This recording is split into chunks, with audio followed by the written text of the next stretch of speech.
muito bem-vindos, meus amigos, a mais um episódio do nosso quadro Snippets, onde hoje nós vamos falar sobre lock-in, o quão preso nós estamos às decisões técnicas que nós tomamos nas nossas arquiteturas de software nativas na nuvem. Então, sem mais delongas, vamos para a nossa pergunta de hoje. E a pergunta é: Carlos Diego, venda login na nuvem é um problema real ou apenas uma falácia? Essa é uma discussão que sempre aparece, especialmente em cenários de clientes que estão vindo do mundo on-premises para a nuvem. Ou seja, o quão dependente eu vou ficar daquela determinada tecnologia, o quão dependente eu vou ficar daquela minha decisão. Eu gosto dessa discussão, pessoal, porque ela é mais ampla do que simplesmente na computação em nuvem. Ela pode ser contextualizada em outros aspectos da computação, em outros aspectos da tecnologia, em outros aspectos da nossa vida. Mas antes da gente falar sobre talvez questões mais filosóficas desse tema, vamos conceituar o que é lock-in efetivamente. Pois bem, conceitualmente, lock-in está aqui descrito na tela em serviços de nuvem pública. O aprisionamento de fornecedor ou vendor lock-in é uma situação em que você depende de um único provedor de nuvem para um serviço específico ou vários deles. Você não pode facilmente mudar para um fornecedor diferente no futuro sem enfrentar problemas como altos custos, restrições legais ou incompatibilidades técnicas. Bom, eu como sou um apreciador das analogias, eu fico buscando assim na minha cabeça quais são as possibilidades talvez do nosso mundo fora da tecnologia que se assemelhem a uma decisão como essa, né? Porque quando eu leio esse tipo de descrição, eu não sei porquê, uma imagem que me vem muito claramente à cabeça talvez seja essa imagem aqui. Quer lock-in maior do que um casamento, meus amigos?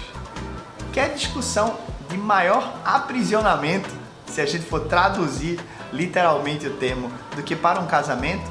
E aí a pergunta que eu faço para vocês então, se nós inclusive correlacionarmos o conceito, vou voltar aqui para a nossa descrição para vocês verem o quão semelhante isso pode parecer. O aprisionamento do fornecedor é uma situação em que você depende de um único provedor de nuvem para um serviço específico, você não pode facilmente mudar para um fornecedor diferente sem enfrentar problemas como altos custos, restrições legais ou incompatibilidades técnicas. Então qualquer semelhança, meus amigos, não é mera coincidência. E aí a pergunta que eu faço para vocês, assumindo então, de que o lock-in se assemelha muito, por exemplo, ao matrimônio, isso quer dizer então que o matrimônio é algo negativo? Bom, eu definitivamente estou muito satisfeito com o meu, então não tenho o que me queixar. Agora eu reconheço que talvez nem todos tenham essa mesma experiência. Tudo bem, é legítimo, mas não podemos negar de que o construto da nossa sociedade, pelo menos um dos grandes construtos da nossa sociedade, é o matrimônio, certo? Então, você não pode dizer de que isso por si só é algo negativo, porque se cria uma dependência. É um pensamento talvez até limitado, se a gente for pensar assim, do ponto de vista social. Mas não sou sociólogo, sou cientista da computação e me aterei aqui ao tema técnico, certo? Ao tema de computação. Mas voltemos então para a discussão sobre, ok, se eu vou migrar para a nuvem, o quão dependente eu vou estar dela? O quão aprisionado eu vou estar dessa determinada tecnologia? Pois bem, essa questão tem mais relação com os fundamentos da nossa carga de trabalho do que propriamente dito com a tecnologia.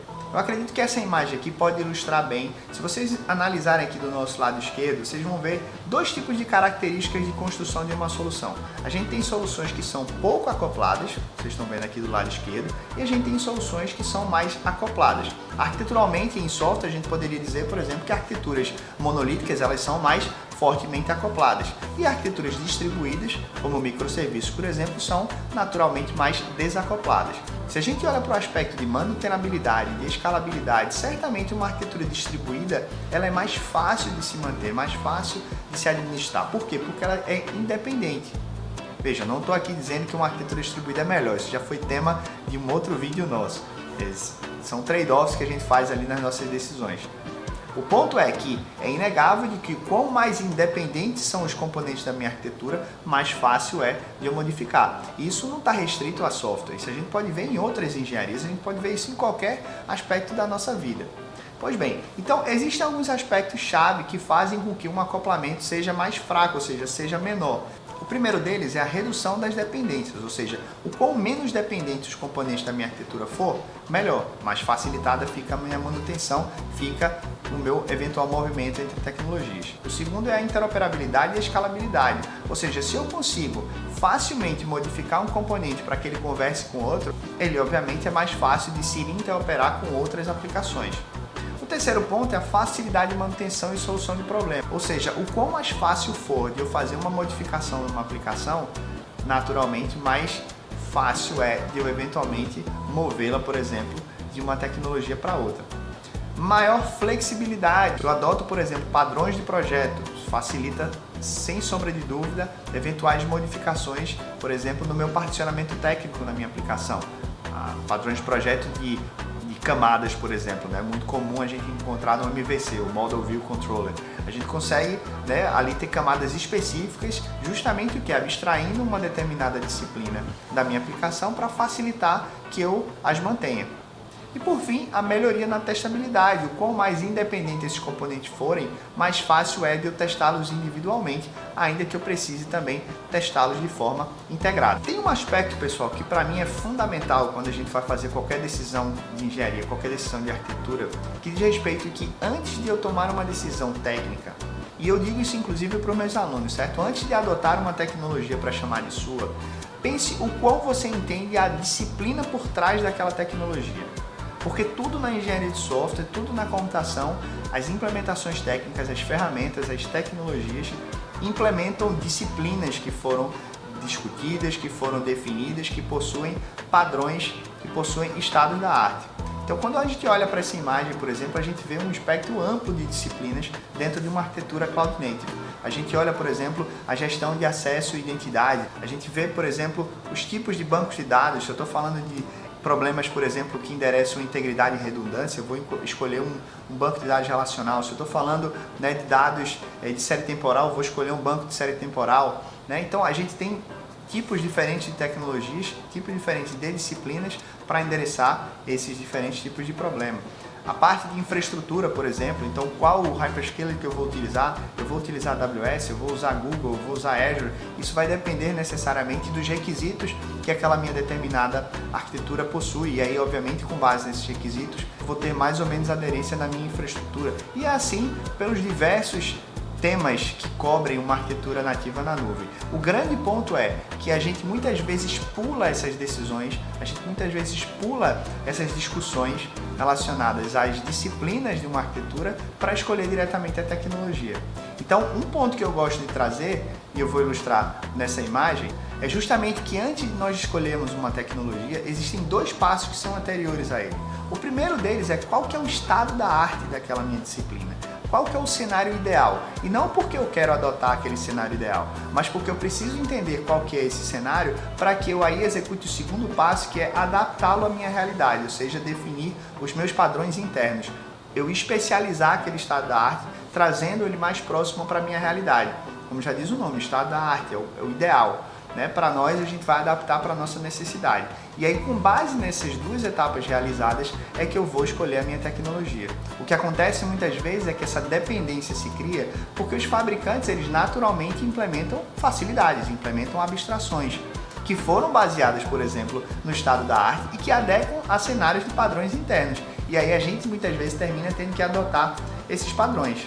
E aí cria essa percepção que eu estou dependendo de algo ou de alguém, quando na verdade o que acontece é que as etapas anteriores, ou seja, a definição do meu padrão interno e principalmente qual que é o estado da arte e qual eu especializo, não foram discutidas. O ponto principal, pessoal, é que o pior lock-in é o lock-in que nós criamos. Porque no fundo, como diria Thomas Sowell, não existe solução para nada, tudo são compensações. Nós estamos transferindo os problemas no momento que a gente adota uma solução. Uma solução resolve um problema específico, mas cria outro. Então, no momento em que eu deixo de adotar, por exemplo, uma determinada abstração, um determinado serviço, por exemplo, da AWS, porque eu não quero criar uma dependência daquele serviço, no fundo, eu estou criando uma dependência de um processo que eu estou instanciando. E convenhamos, é muito menos provável de que você vai conseguir dar escala em um serviço que você desenvolveu e que você está mantendo do que eventualmente por um fabricante, seja AWS ou qualquer outro que seja o provedor de nuvem da sua empresa. O grande ponto é quais são os fundamentos que embasaram aquela minha decisão naquela tecnologia. Isso sim é o ponto que a gente quer buscar. Porque se eu simplesmente crio os meus próprios padrões, os meus próprios processos, as minhas próprias tecnologias, sob a justificativa de que eu quero me afastar de depender de algo, de alguém, eu estou criando o meu próprio login, o que faz com que possivelmente escalar essa solução seja muito mais difícil. Não que ela não possa acontecer, mas sem sombra de dúvida, ela seja muito mais difícil, o que faz com que o argumento inicial de que eu não vou escolher uma determinada tecnologia porque ele cria um login caia por terra, porque aí não faz sentido. Eu criei um login ainda pior, ainda mais complexo, ainda mais difícil de se modificar. É isso, pessoal. Obrigado por acompanhar mais um episódio do nosso quadro e eu espero vocês no próximo.